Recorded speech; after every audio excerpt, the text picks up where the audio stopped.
No, sobrang init.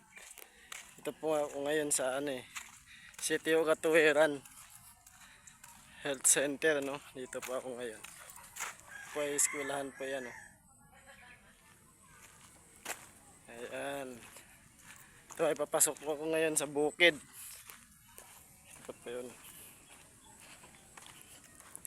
So, medyo maraming mga bahay ngayon dito. Ayan. Dumadaanan natin. Ito po yung bukid nila dito. Napakaganda, guys, di ba? Ayan. Ito po yung bukid ng Parawagan yan. Napakaganda. Ayan. Medyo konti lang po nakatira dito sa banda sa bukid. Kaya medyo matubig. Yan po yung matubigan dyan banda. Yan. Kaya basakan daw po to dati. Maganda po dito, no. Ito ay bukid nila. Ito po ay palayan po to dati. Ngayon ginagawa na po ng pakainan ng baka sa kalabaw. Sabi nila may mga luti din daw binibenta dito, Nakaganda yan. So ngayon papawi na kami.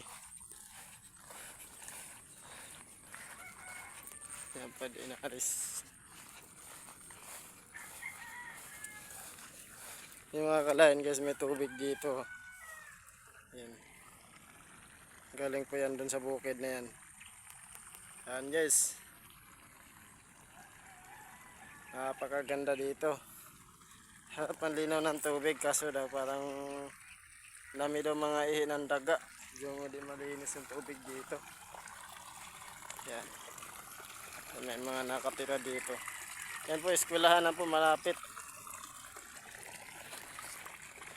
Yan, napakaganda dito, no. May bundok.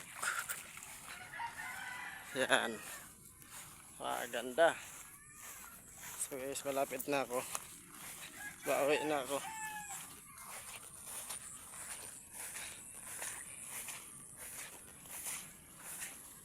Kung medyo matubig dito, mabasa yung tubig. Mabasa yung mga damo. Puro tubigan. Okay guys, yan. Kami pong nakatira. Madaming nakatira dito. Yes, man. Yan po. Ay mga nakatira dito. Po may mga bago na pong nakabili ng lupa. Ito yung ginagawa nila dito. Yan. Ito na ako, guys. Malapit na ako sa puno ng mangga.